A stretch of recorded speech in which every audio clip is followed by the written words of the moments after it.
The fourth question, please explain, is life an observer and death observed? No, both are the observed, life and death. Beyond both is the observer. You cannot call that observer life, because life contains death in it. You cannot call that observer death, because death presupposes life. That observer is just transcendence. That which you are is neither life nor death.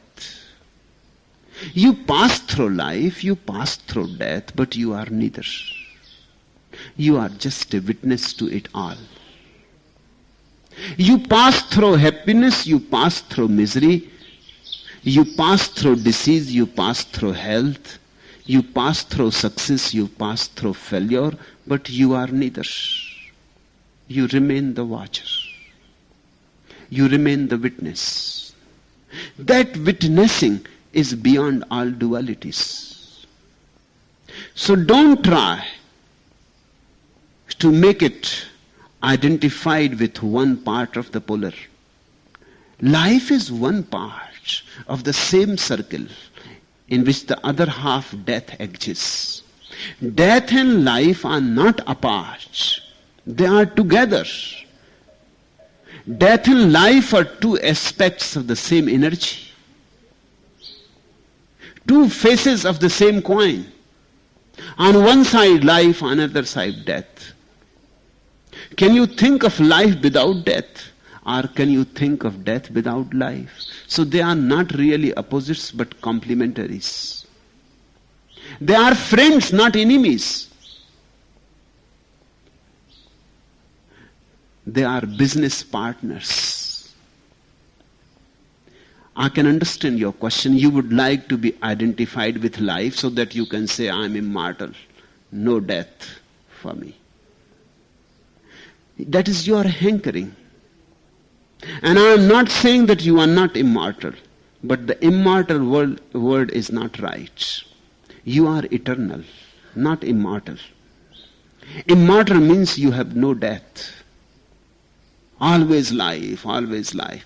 Eternity means you don't have either. You are part of this totality that goes on and on, through lives, through deaths, ups and downs, valleys and peaks, and goes on moving. You are that which lives and that which dies, and yet remains aloof. A lotus in the pond, untouched. It happens. Maharishi Raman was dying. On Thursday, April 13th, a doctor brought Maharishi a palliative to relieve the congestion in the lungs, but he refused it. It is not necessary. Everything will come right within 2 days, he said. And after 2 days he died.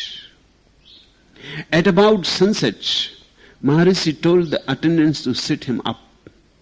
They knew already that every moment, every touch was painful, but he told them not to worry about that. He was suffering from cancer. He had a throat cancer, very painful. Even to drink water was impossible. To eat anything was impossible. To move his head was impossible. Even to say few words was very difficult. He sat with one of the attendants supporting his head. A doctor began to give him oxygen, but with a wave of his right hand, he motioned him away.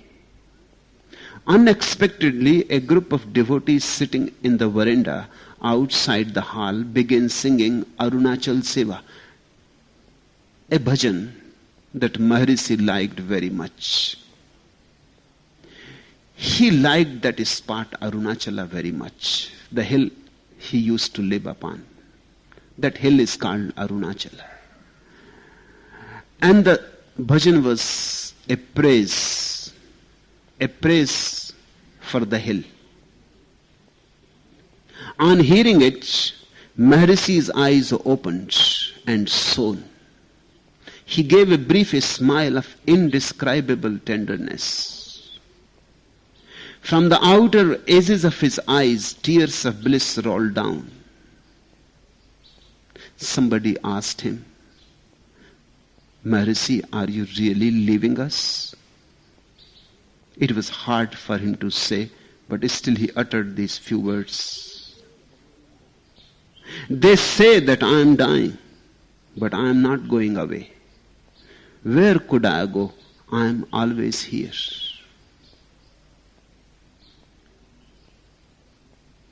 One more breath and no more.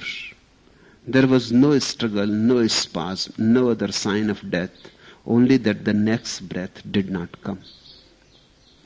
What he says is of immense significance. Where could I go? I am always here. There is nowhere to go. This is the only existence there is. This is the only dance there is, where one can go. Life comes and goes. Death comes and goes. But where one can go? You were there before life. That's why Zen masters go on saying to their disciples, go meditate and try to see the face that you had before you were born, or sometimes even before your parents were born, or before your grandparents were born. See to the original face that you had before you were born. You were there before birth, and you will be there after death. Life is between birth and death. You are not life. You are eternity. You are timelessness. You will be here and now, always and always. But don't call it immortality, because the word mortal comes from death. It is not immortality. It is lifeless, it is deathless. Remember always, whenever you are dropping the duality, drop the whole of it. If you save the half, the other half is saved automatically. If you think that you are life, then you will remain afraid of death. Then you can go on convincing yourself that you are not going to die, but you are identified with life, and you know life dies. Life is an expression, a manifestation. Death is again the energy moves into unmanifestation. Life is one act of the energy. Death is another act. But the energy is beyond acts. It is being.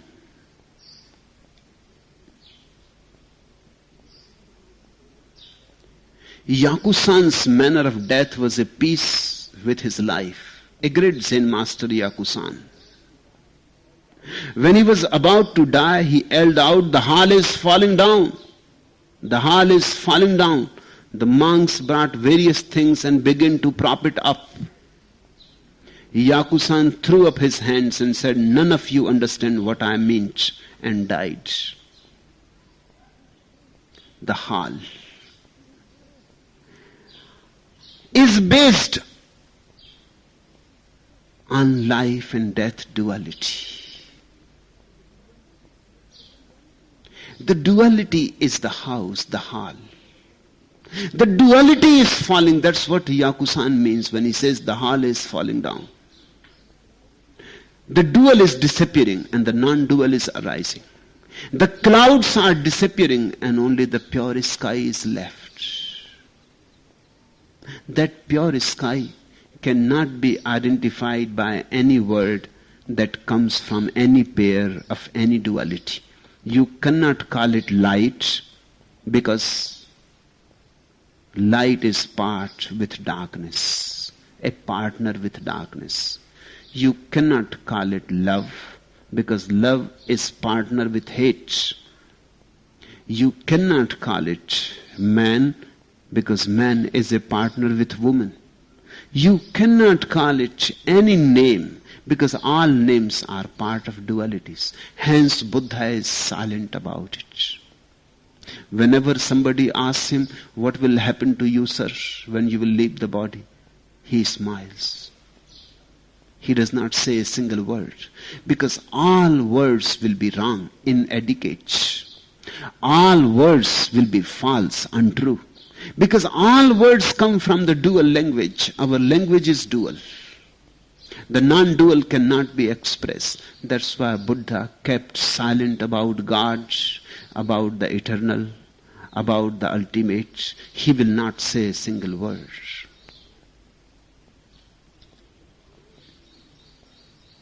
A Chan story describes how the abbot Huiming approached the master Huineng. Huineng is the second great name in Zen history. First is Bodhidharma, second is Huineng. These are the two foundation stones of the whole story of Zen. They laid down the whole structure. Bodhidharma gave the technique, the Zen technique of meditation, Zazen, sitting silently, doing nothing, and the grass grows by itself.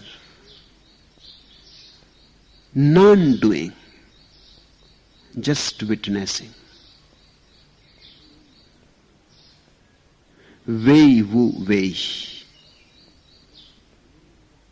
Action through inaction. For 9 years he was sitting just facing a wall, this Bodhidharma. That was his technique that he gave to the world. One of the greatest. All other meditations look childish before Bodhidharma's technique. Huineng gave Koan, another great technique that is very special to Zen. Bodhidharma's technique is not very special to Zen, it comes from Buddha. In that way, Huineng is more of an original thinker than Bodhidharma too. Even Bodhidharma is not so original. Huineng gave the Koan. Koan means an absurd question which cannot be answered any way you try. It is unanswerable. And one has to meditate on that unanswerable question. What is the sound of one hand clapping? Now one hand cannot clap. So the answer is from the very beginning impossible, but one has to think about it. And Huineng says, when you think about that which cannot be thought, by and by, slowly, thinking becomes impossible. One day, suddenly the whole structure of thinking falls to the ground, shattered. Suddenly you are in a state of no thought. That's what meditation is. A Chan story describes how the abbot Huiming approached Huineng, the sixth patriarch, begging for the doctrine. The patriarch said, "For the moment concentrate your mind, not letting your thoughts dwell either on good or evil." Huineng is sitting just there with his staff, ready to hit. And he says to Huiming, "You just close your eyes. For the moment, concentrate your mind, not letting your thoughts dwell either on good or evil." Good or evil is just one kind of duality. Life and death you can call, hate and love you can call, or good and bad. Just one kind of duality. And Huineng says, "I'm sitting here, you just keep your mind alert so that it does not fall a victim of the duality of good and bad. Don't say anything is good and don't say anything is bad. Don't judge. If thoughts pass, let them pass. If Buddha passes, don't say, 'Good, I am blessed. I have seen Buddha in my thought.' Or a prostitute passes, alluring you. Don't say that this is bad. Why this thought should occur to me? Why this prostitute should follow me? Don't call it any name. Buddha passes, let him pass. Remain unconcerned. The prostitute passes, let her pass. You remain unconcerned. You just remain yourself. When you are not in duality, you are yourself. After the abbot said that he was thus prepared, the patriarch continued, now that you are no longer thinking of either good or evil, recall the aspect of the abbot Ming as he was before his parents had brought him to life. Now the second question.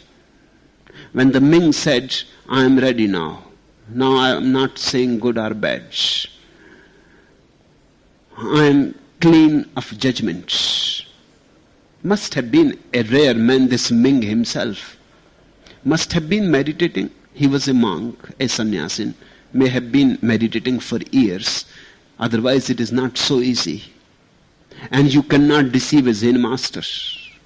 You cannot just pretend that, yes, I have attained. Immediately your head will be hit hard. A Zen master does not believe in politeness. A Zen master does not believe in etiquette. A Zen master is a very wild master.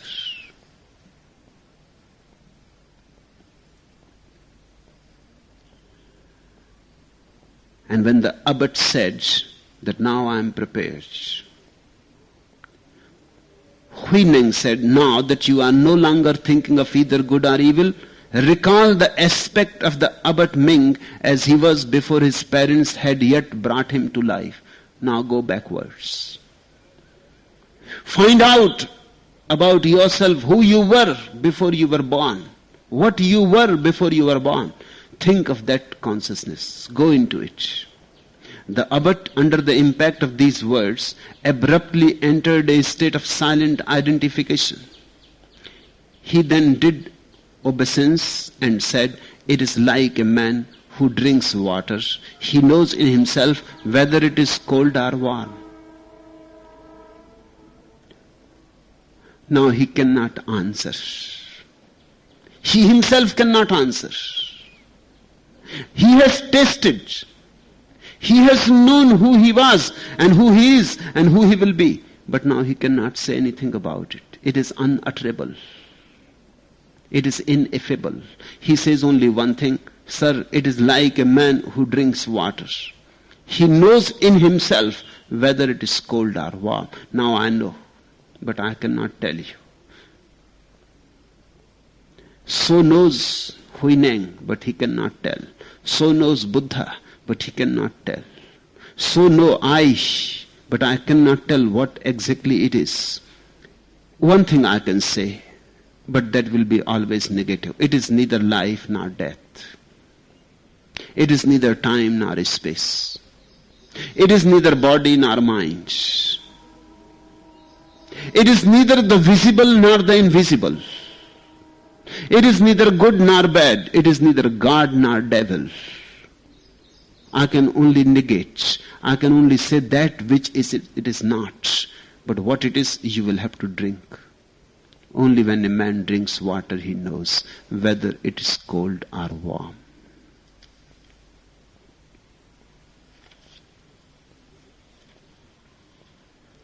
The fifth question